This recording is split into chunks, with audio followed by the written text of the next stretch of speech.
Okay, so sorry for the noise. I think we have it sorted now. Welcome to the August Hangout. It's been a minute and I'm super excited that you are here. I look forward to the things that you will be learning today. Welcome, welcome, welcome, everybody. All right, so our topic today, or our topic was meant to be how to deal with the poverty mindset and entitlement mentality. And this is one topic that is so dear to my heart. And I really hope that you learn something that would help your life from this. All right. So, what's the objective of this webinar? There's threefold: understanding the poverty mindset, understanding entitlement mentality, and really knowing how to deal with poverty mindset and entitlement mentality. Right. So, let's get started. What is poverty mindset? So, having poverty mindset is the fear that you will never have enough. It literally holds you back by convincing you that your circumstance will never change for better. And it manifests when you think in two ways. One of the first way is always spending what you have because you may not have more later. The second is hoarding and not spending what you have because you may not get more later. So it's that fear of never enough, really. So you just have that fear in your heart that whatever you do, whatever you have will never ever be enough. And that's such a dangerous fear to have because it stops you from doing what needs to be done. And it also traps you in this cycle of fear that doesn't allow you to break free from the cycle of worry, of negativity. Is this kind of thinking that does not mean that you do or do not have money. So there are people who are very wealthy but have a poverty mindset. All right. So it's not about what you have, it's about your mindset towards what you have. And so your thoughts are not necessarily rooted in reality. So that's why we said that you may have money and you're just not using it the way that you need to use it, or you're not being intentional and specific really about the usage of it. All right, so that's what you need to understand, or even having the right mindset towards owning resources. And so your beliefs and your mindset, they grow from a perceived reality. So your mentality, your mindset, it grows from a perceived reality. So for example, whatever your environment gives to you is what you vomit out in terms of your mindset or your mentality or your reactions. And so the way you perceive your circumstances may not be the way an objective observer perceives your circumstance. So you may feel like, I'm at the end of the road, or my life has finished, or this one, that one, no. But then somebody that is objective looks at it and says, well, that's not what I see. I just see that this is a bend, not an end. If you do this and this and this is how you can come out of what you perceive about your circumstance. So poverty mindsets that you're trapped in can be changed. And the wealthiest people, I don't mean the people that have the most money in their account, the wealthiest people, they have a mental attitude that allows them to collect money as due. So they charge and they are able to do whatever needs to be done based on their mindset towards themselves, because there are very wealthy people that have a very very poor mindset. So you need to be able to have that balance. All right. And then they accept it, they attract it, they expect it. They accept it, they attract it, they expect it. They accept it, they accept it, they attract it, they expect it. Threefold. Always think about that. So, that is an introduction to really what poverty mindset is all about. So, what are the signs of poverty mindset?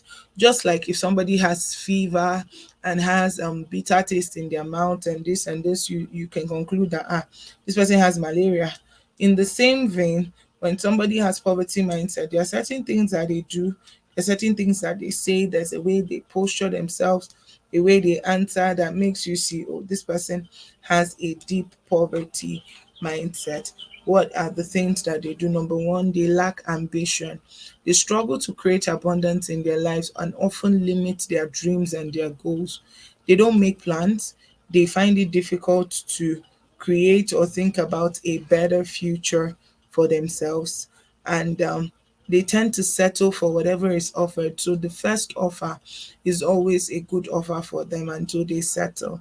And then they often have this kind of apathy towards personal development. They have this affinity to shy away from personal development. I don't want to be a part of it.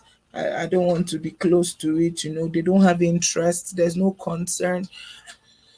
And you may lack ambition due to low self esteem, negative messages in childhood, you're stupid, you'll never be anything good in your life. These things, they just, no matter how much you try, you would always mess things up, you mess everything up. Things like that will actually bring you to that place of poverty mindset. And then the result is always the same, right? You end up attracting more of uninspiring things than you have already experienced in your life. So your experiences rather is determined by the things that you attract. And that's one thing that people don't really understand. Second sign that you have a poverty mindset is you're pessimistic and you're self-pitying. There's a difference between compassion and being pitying. Many of us pity ourselves.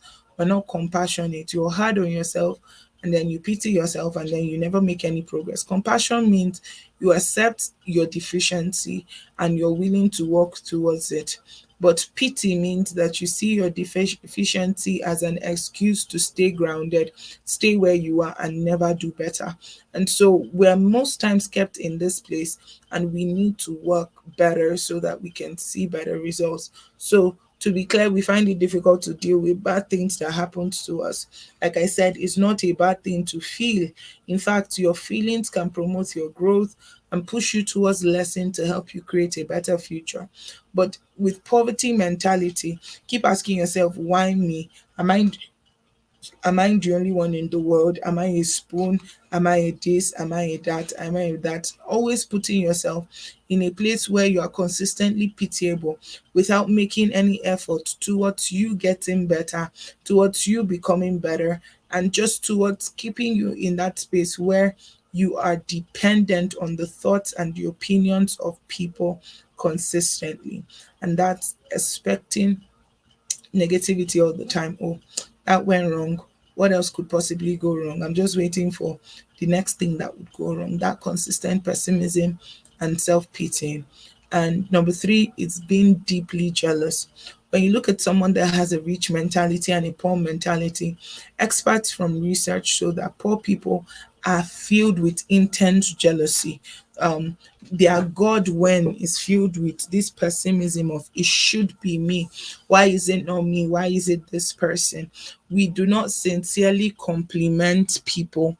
We do not sincerely want to celebrate people.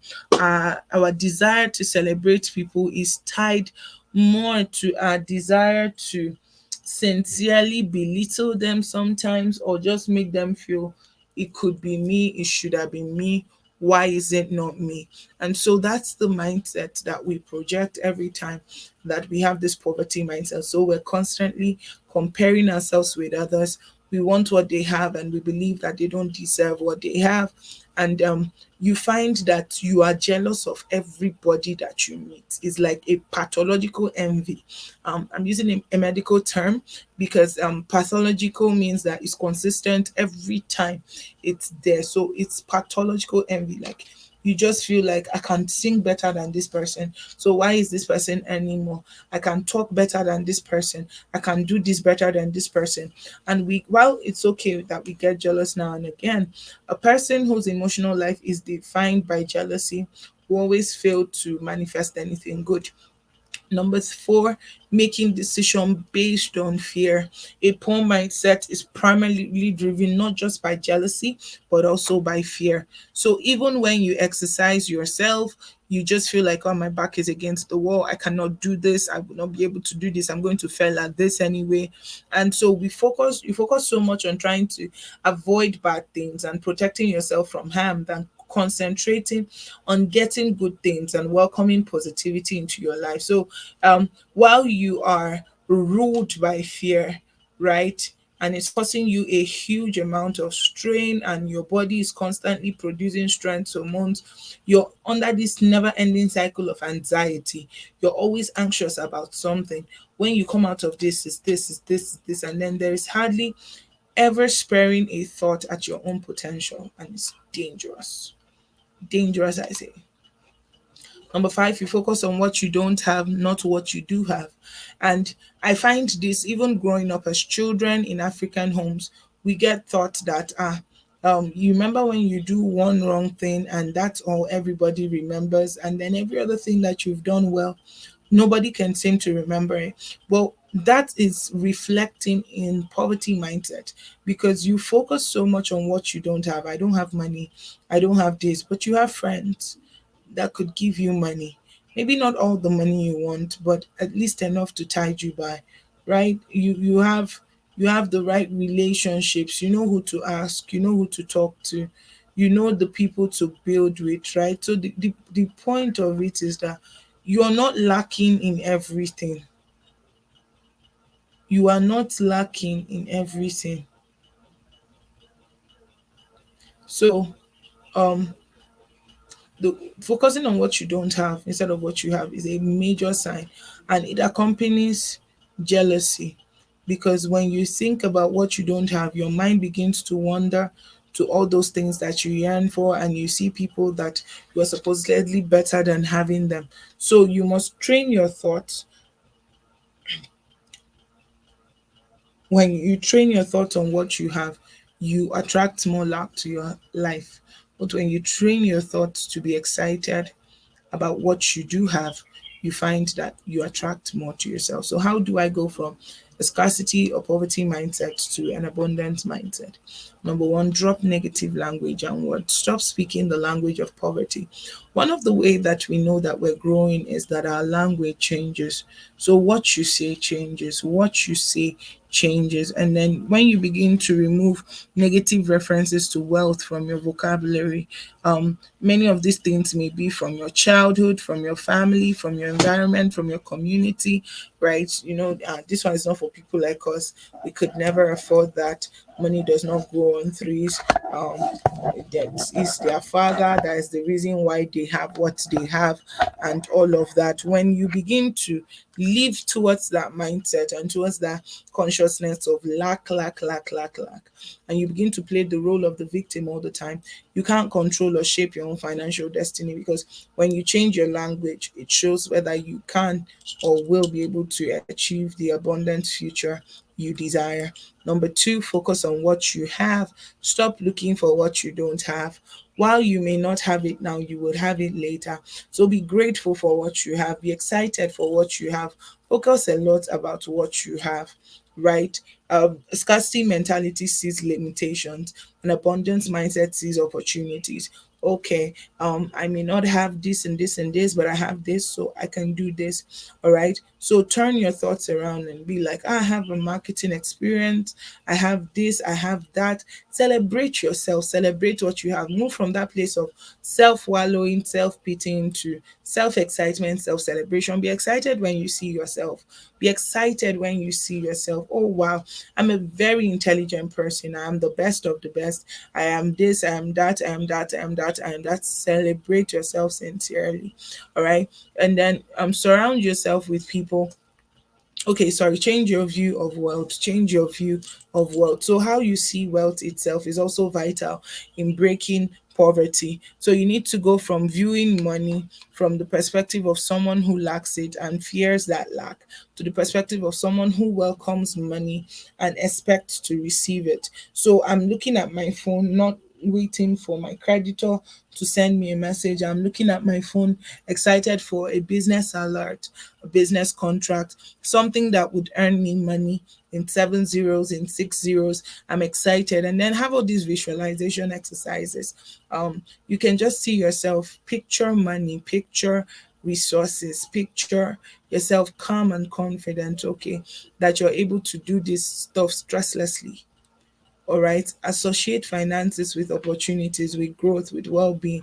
Don't think about oh, I want to pay 20,000 for a training, and you're palpitating, you're anxious, you're scared, right? No, be excited to spend that money, because you know when you spend that money, you're going to earn more money. I was listening to a podcast one of those days by I think it's one of those millionaire podcasts, and then the guy said that he paid $250,000 to be able to sit with a coach for 4 hours. And after sitting with the coach for 4 hours, he went and implemented the things that the coach taught him and earned about $1 million. When he said it, my heart literally sunk. And I began to ask myself, okay, what am I afraid of? Am I afraid of the amount that has been called? Am I afraid of what exactly is my fear? Because my fear is going to be an indication of my reaction and why I am reacting the way that I am. So it's very, very important that you are able to have these conversations with yourself, talk to yourself personally, and then know this is what I want, this is how I want it, this is when I want it, and all of that. Got it? So that is number three.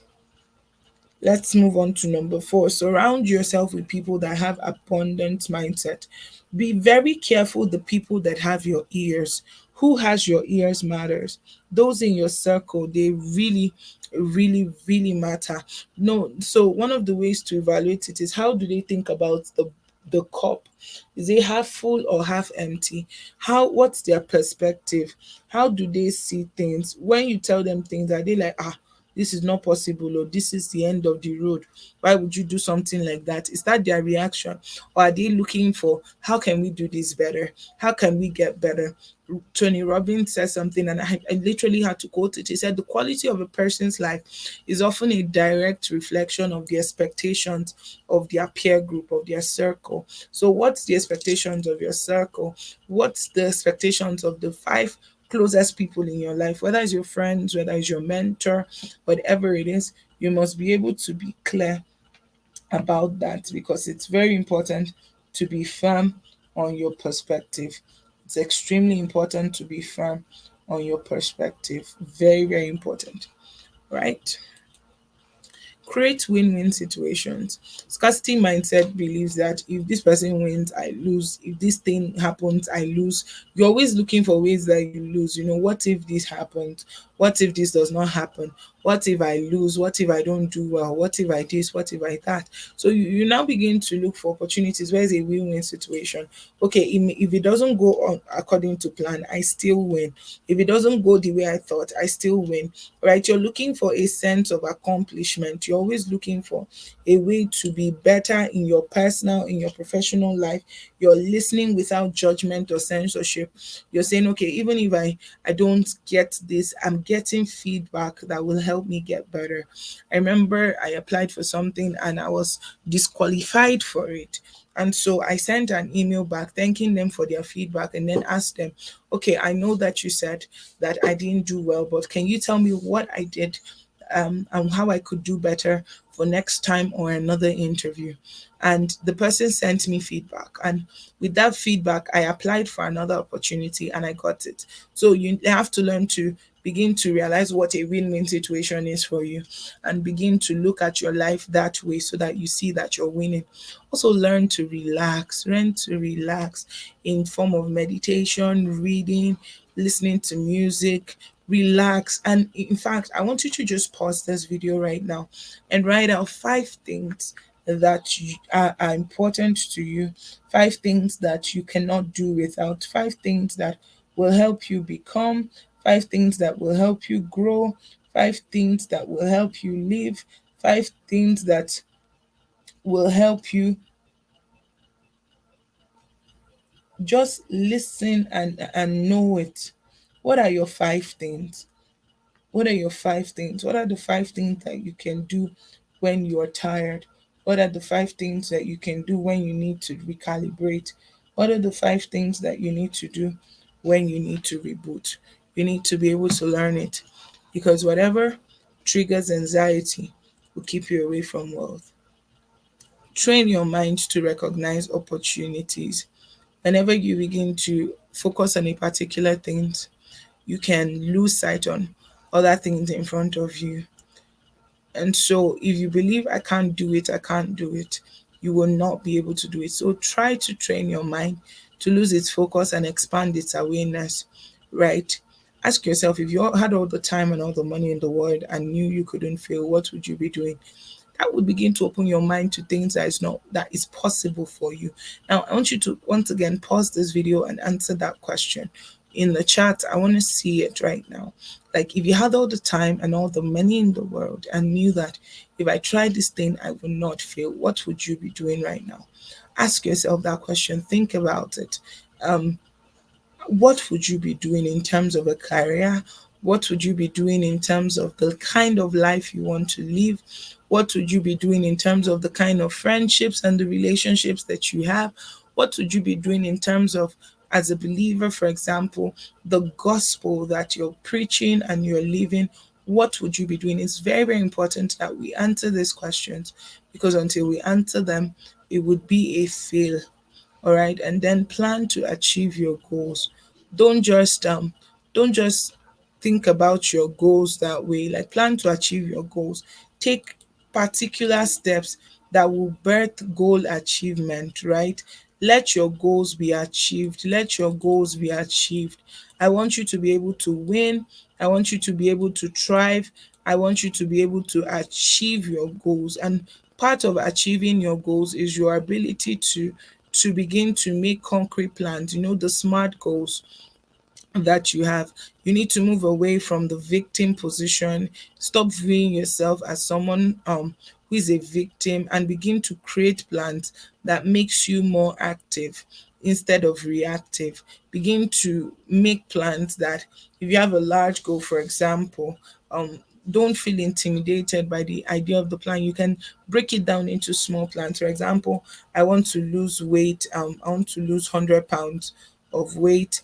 Me losing 100 pounds of weight, I don't have to do it all at once. I can do it in little bit. I can start from where I am and begin to lose it slowly, gently, and all of that. I can begin to do things like that. When I do it in that way, when I do it in that way, I can now begin to say, okay, um, I'm gonna lose 10 pounds every month. You see, it's no longer so intimidating when I break it down to little goals. It's no longer so scary if I break it down to the little things that I want to do. So it's very important that we live that way. Remember self care. It's so important you care for yourself. It's so important that you care about yourself. You are your first priority. If you really want to end the vicious cycle of poverty, it's important that you take time to recharge. Like, you need to be aware of your warning signs of burnout, your low mood, your exhaustion, your quick irritability, and begin to take steps to address those. The moment you begin to feel little signs of it, take a retreat, take a step back, right? Be able to pause and spot potential burnout before it happens, and step in before the situation becomes dire, right? Remember, self-care can take a variety of forms. Anything that promotes your health, happiness, self-esteem falls under self-care. And this includes self-love. Many of us do not love ourselves. Many of us do not care about ourselves.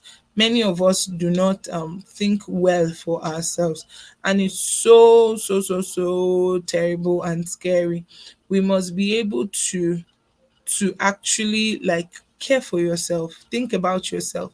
Put yourself in the shoes of whatever it is that you're putting yourself through. Don't be mean to yourself. Stop being wicked to yourself. Stop being irresponsible with yourself. Very, very important. And then number next is take responsibility for your actions. Take responsibility for your actions. Remember that we are being active more than passive. Those who live in poverty mindset are very, very passive. Oh, whatever will be, que sera, sera. Whatever will happen, and all of that. There's this nonchalant mindset. There's this complacency, like whatever, who cares, and all of that. But we must now learn to be intentional, right? We must learn to be particular.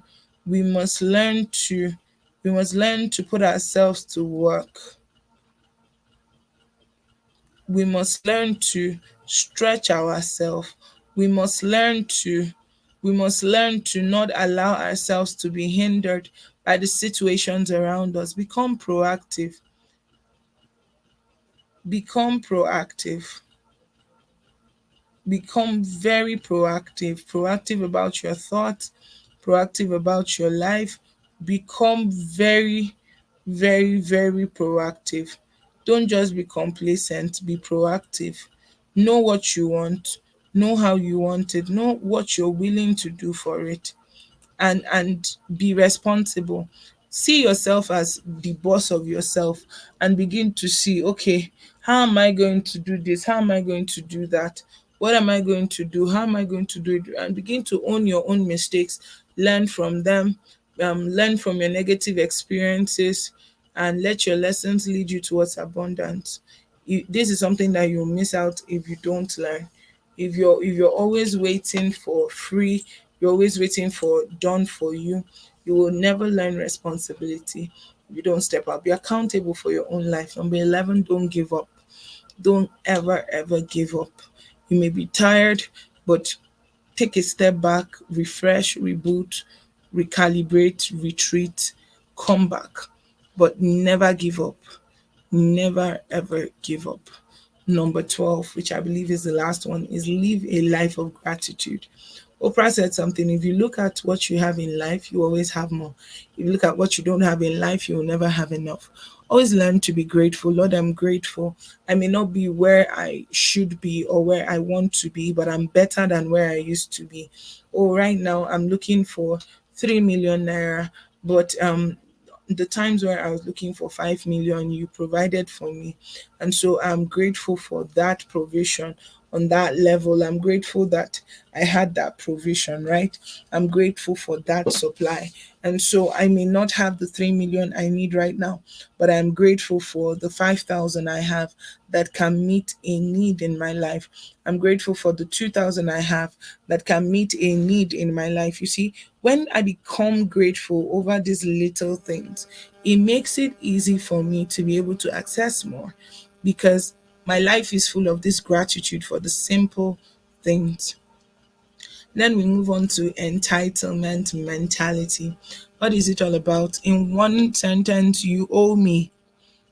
You owe me money, you owe me attention, you owe me this, you owe me that. So the entitlement mentality is defined as a sense of deservingness, being owed a favor when little or nothing has been done to deserve the special treatment.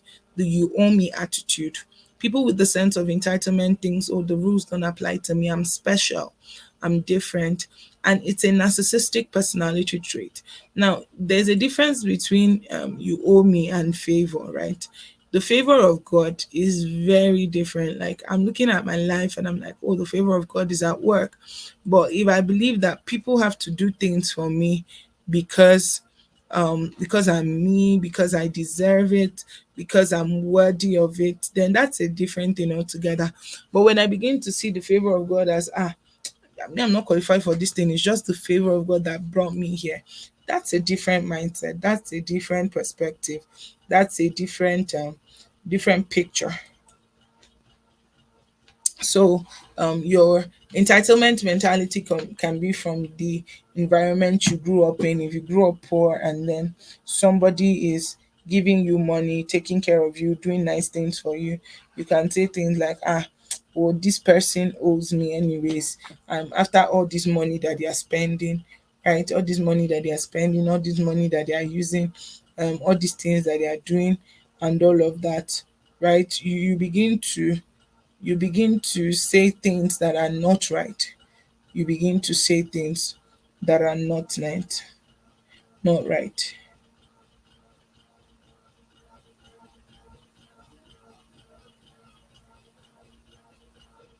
So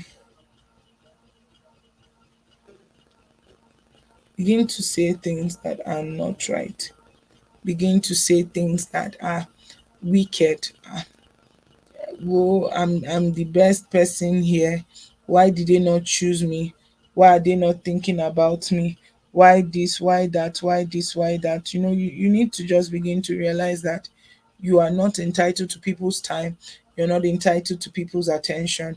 In fact, I literally had to, because of that entitlement mentality that people had to begin to exhibit, I had to, begin to tell myself, okay, you're a good person, you're a nice person, but you will not put yourself in a situation where people would abuse what you have to give, or abuse you, or insult you, or abuse your time, because your time is valuable, right? Everything about you has so much value. And so when people begin to abuse access to you, abuse proximity to you, you need to find a way to curb that. You need to find a way to take care of that.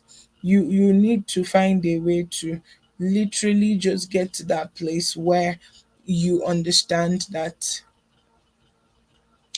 okay, I want to grow, my growth is important to me, and I'm willing to do what I need to do. So your background, the environment you grow in plays a major role in it. The way your parents treated you is another thing that you want to take a look at. Whether adults solved your problems for you or allowed you to solve it by yourself, and how you're treated by authority figures always plays a part in entitlement. And the sense of entitlement, another way to look at it, really, it's the same way, really, that you believe you're owed something without having to do anything for it. And the truth is, we all have a sense of entitlement to a degree. For example, as a student and a child, you expect that you are entitled to your parents paying your school fees. So you're entitled to that. And the truth is that that's not an entitlement, right?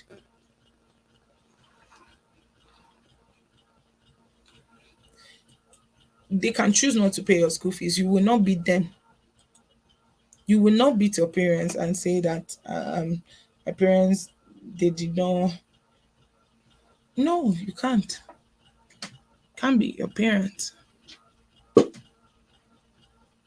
I mean, it's normal to get people to expect people to treat us right, but that does not mean that our expectation will get us what we want, right? We have to learn to deal with occasional disappointment. The world does not owe us anything. Nobody owes us anything. For example, your birthday, you're expecting people to send you a birthday message because it's your birthday. And then you're angry with people. It was my birthday. You did not even post me on your status. You did not celebrate me. Nobody owes you anything. Nobody owes you anything. So nobody should be able to give you anything. So, what are the causes of entitlement mentality? Getting everything that you wanted as a child, children that were never told no, or had parents that gave in to their every demand because, um, maybe they wanted to compensate them for not being there for them in their childhood or something. These children will carry these mindsets to the world, believing that the world should give them everything they ask for. Number two is the second extreme, is a childhood that disregarded the important needs. So they didn't get what they wanted, their needs were ignored, most times because that's how their parents were raised, right? And so because of it, they may now feel frustrated that, I'm not getting what I want, I'm not getting what I deserve, I'm not getting it how I want it, and all of that. And so they may begin to act out, they may begin to lash out, they may begin to misbehave. All right. Number three is mental illness.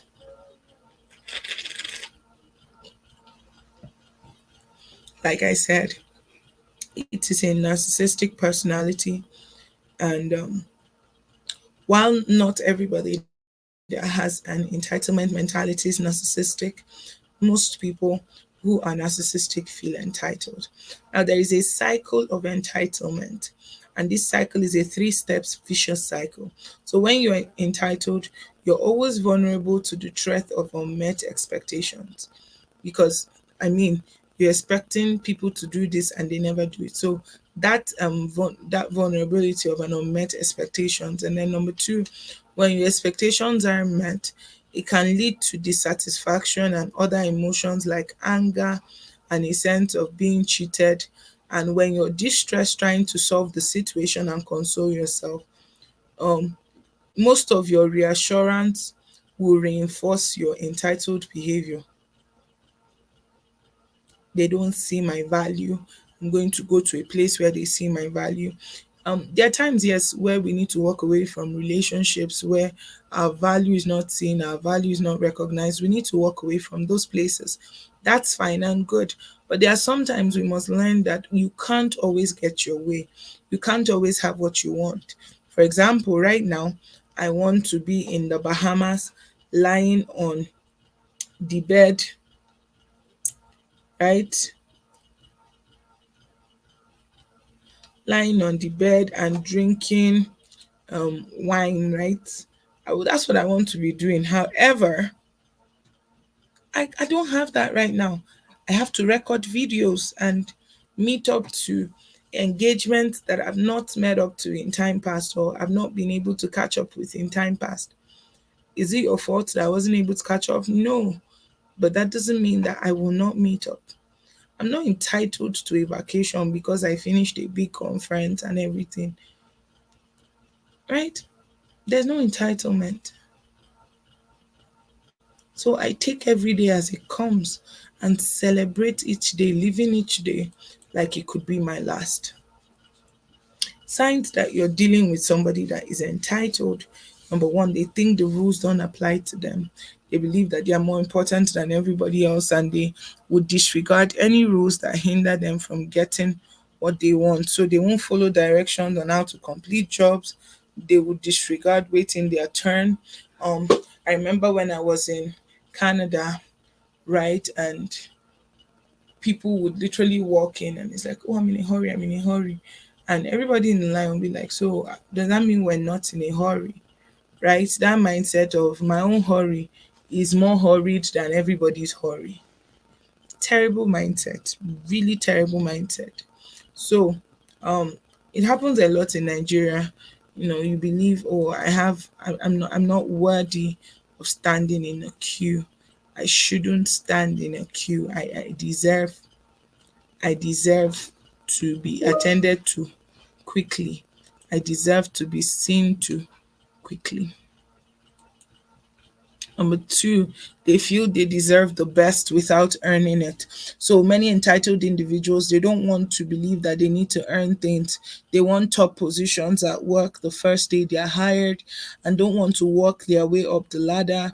They complain, I'm not giving a perfect grade. My mentor did not call me on my birthday. Things like that. You just believe you deserve everything. There are certain kind of people that your mentor will call, people who have earned the call through their service, through their relationship, and their loyalty over years. So the fact that you are a mentee does not mean you deserve a call, right? So you have to learn that, okay, I'm not going to get everything on the first day. I have had leaders that till today, no matter how much everybody thinks everybody knows me, those leaders still keep me humble by telling me, no, you've not earned it, you've not gotten it, and all of that. So most people I know, you wouldn't know I know them. And I could send them my flyer and they will not post. I have certain leaders I send flyers and they post. Other leaders they're like, no, you have not earned being on my status yet.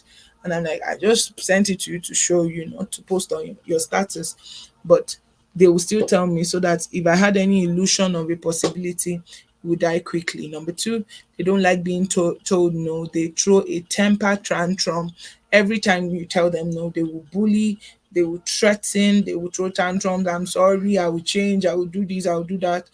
Yeah, everything at their disposal to ensure that that no is changed. And manipulation is one of their strongest traits. oh, I was not feeling well, oh, this, oh, that, oh, that it's not fair that you're doing this to me. Have you forgotten how we've been? I promised myself I will never leave you, kiniko, kiniko. All those stories are just to get you to change your mind. Number four is they clear for only their needs and their wants. Someone who is entitled doesn't care what you have to give up or how inconvenienced you are, as long as it means that they get what they want. They believe that you should consider their needs and wants above your own, because they believe that I deserve the best of everything. I'm the best. I should get the best. Nobody is doubting that. But you also have to be considerate. For example, if I say, please, I'm not feeling very well and I'm not able to record a video, I'm not able to, or oh, I'm sorry, the network is not stable, I'm not able to do this live, and so I'm going to pre-record it. Someone may think, how dare she say that to us? Or she don't know that our time is valuable. Whereas this thing is free, right? Or maybe even if you paid a token for it, right? You begin to have that big expectation of people without considering their where they are right now. Number five, constantly seeking attention, validation, and um that's number five. Their demands are tied to their wants with their self-worth. They expect you to see them as special, deserving, and they need to be told that they are special. You are so special. You are doing well. You are the best. You are this. You are that. You are that. You are that. You are that. Okay, so one of the things that I want to hear from you. I can pause this video after hearing my question and just type and let me know. Is I think about it when we tell our children you're the best, there's nobody like you and all of that. When we tell them that, sometimes I feel that we are encouraging the entitlement mentality, because we're putting them in a position where they do not see failure as an option.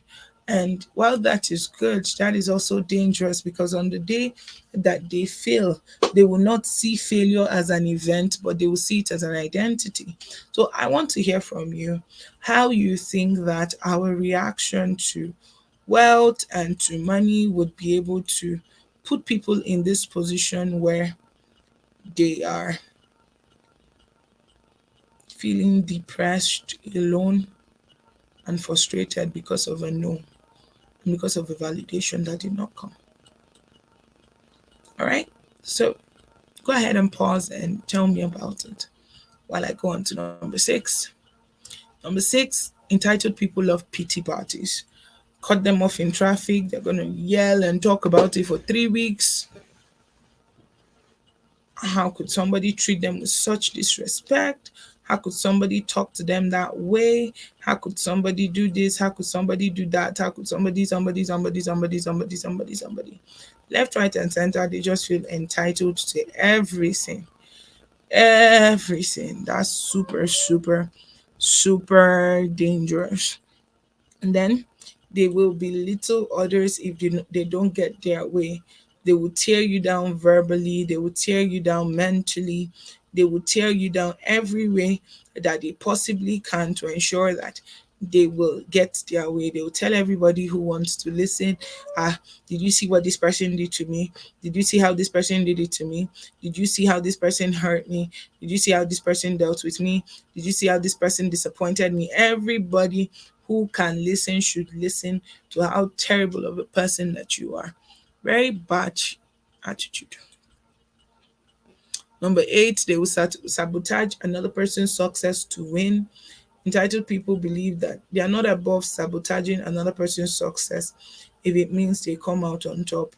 They believe that they have to win at all costs. They believe that it's a fair game if it gets them to where they want to be. Winning is a fair game for them, and they just believe winning is a fair game. Doesn't matter. Winning is a fair game. Number nine, they don't care who gets hurt to get what they want. So they see everybody as beneath them. They don't care who suffers as long as they get what they believe that they deserve. These are the kind of people that will take candy from children. I had to put it there. So those of you that would, with your eyes wide open, take candy from children because you want it, you are an entitled person. So when I was thinking about how to deal with entitled people in your life, I put it in two ways. I put it for children and I put it for adults so that you can help children not be entitled adults, and then you can help adults who are already entitled. All right. So does that make sense? That's how I'm treating it in today's teaching.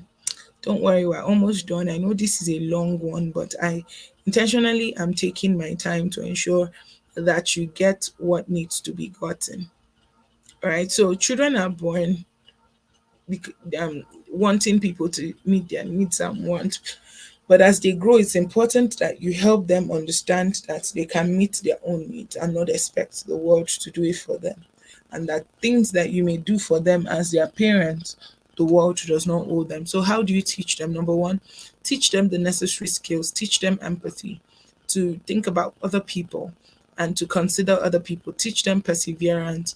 That it did not work doesn't mean that it was the worst plan, is this, is that. It just means you can do better, it means you can apply yourself better and all of that.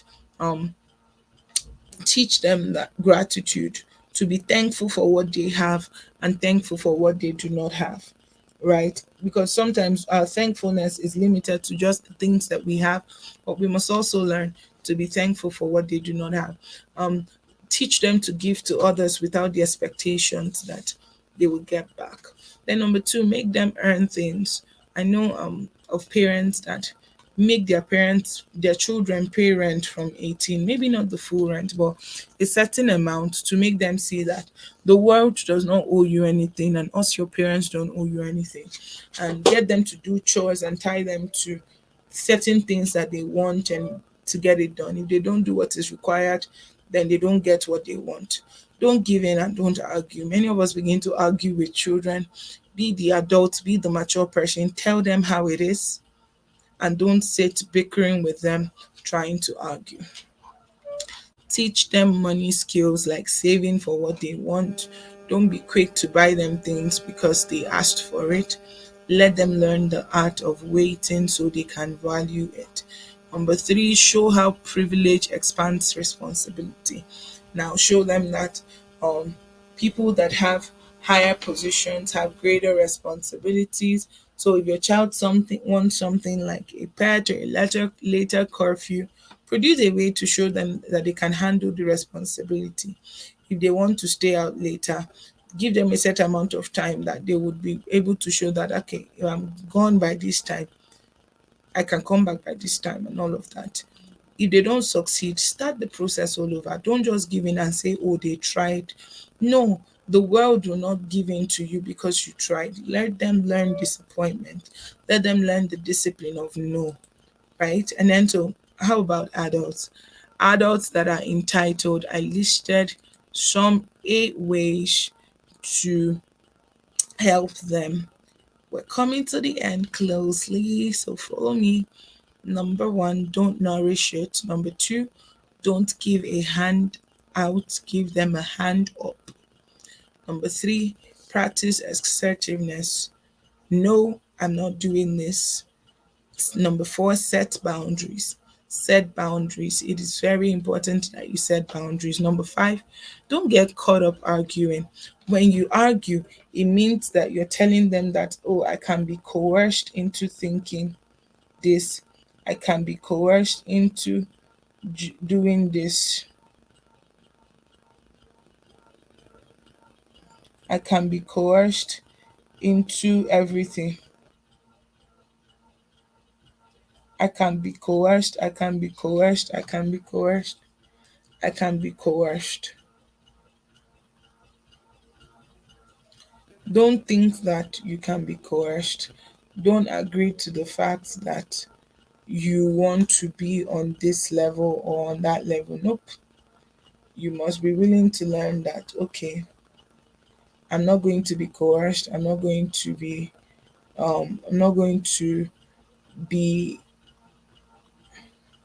moved by your emotions. My no is my no. My yes is my yes. My no is my no. My yes is my yes. All right.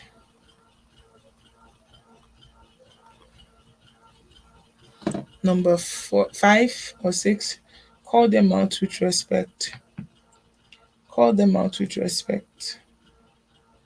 Call them out with respect. If they do something wrong, don't say with all due respect, but find a way to address the situation without being disrespectful. Use wish filled sentence. I really wish I could do this, but I can't do it right now.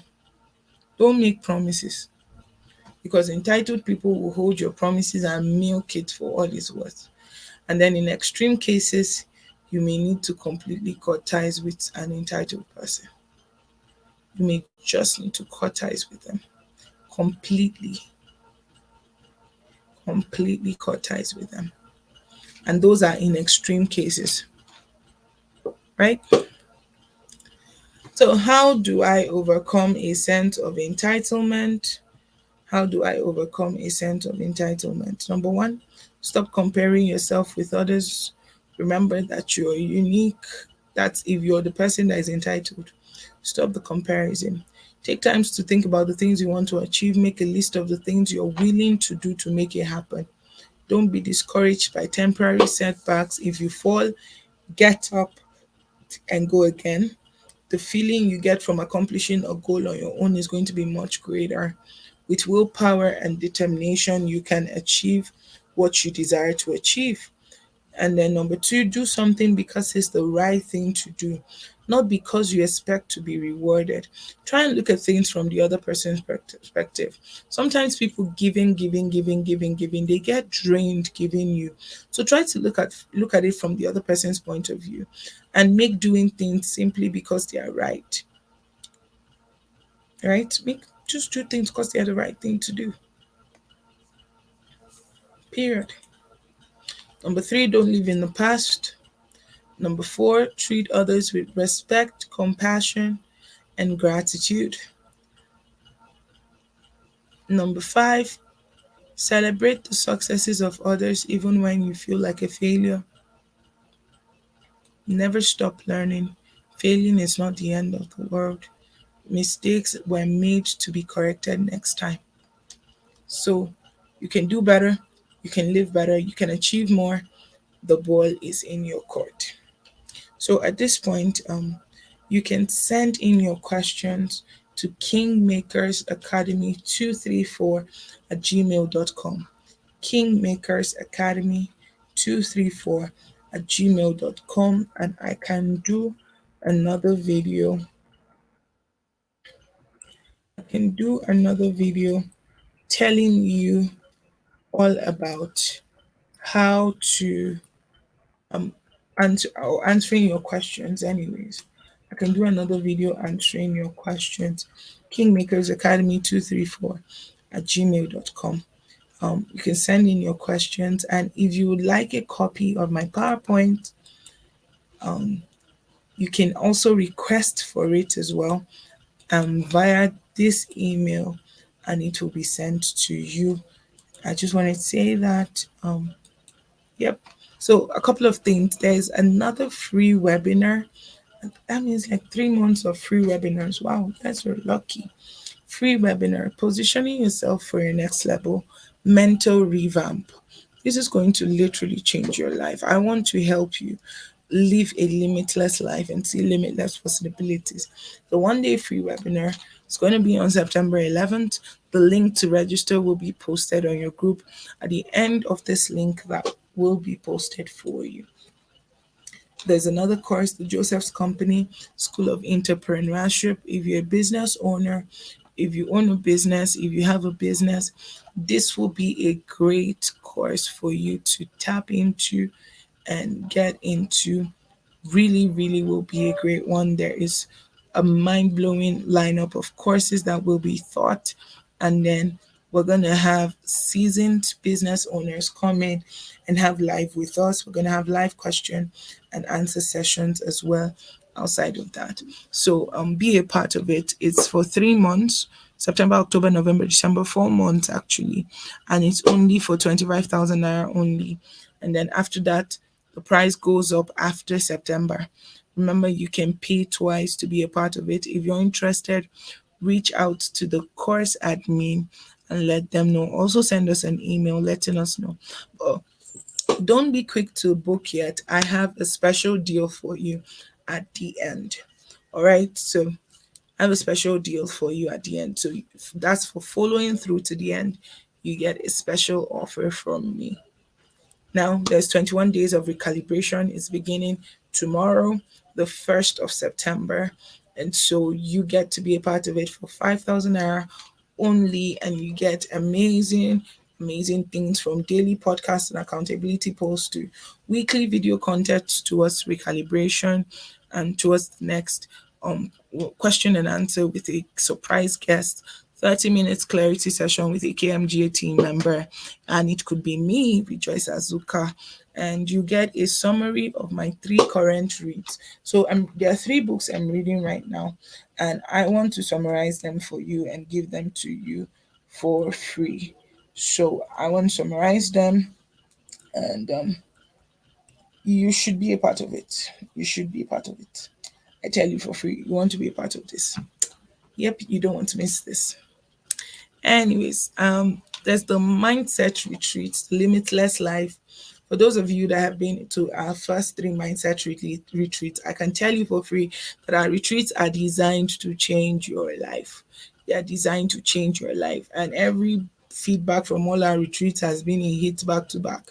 You're going to get two books, you're going to get three pre-recorded sessions ahead, and a full weekend of retreats. The best part is October 1st to 3rd is the Independence Day weekend. So there's nothing you're doing at home. Just sit at home and actually open your mind to be limitless. That's for those of you in Nigeria. Those of you outside Nigeria, you have Saturday and Sunday, and then there's Monday. So I believe it's like 12 to 6. I think they'll let you know, but this is the cheapest we are doing a retreat, because our retreats are normally from 20 to 25,000. But we want more people to be a part of this because we want you to come into a limitless life. But like I said, hold on, there's an offer at the end for you. Then if you want to be a coach and you're wondering how to start your coaching company and everything, this is the first time we're doing it, and I only want to do it with 10 people. I don't want to do it with everybody, just 10 people. Just 10 people. And guess what? It's 50,000 only. You can pay twice. It's for 3 months, and this is the pilot batch for 10 people only.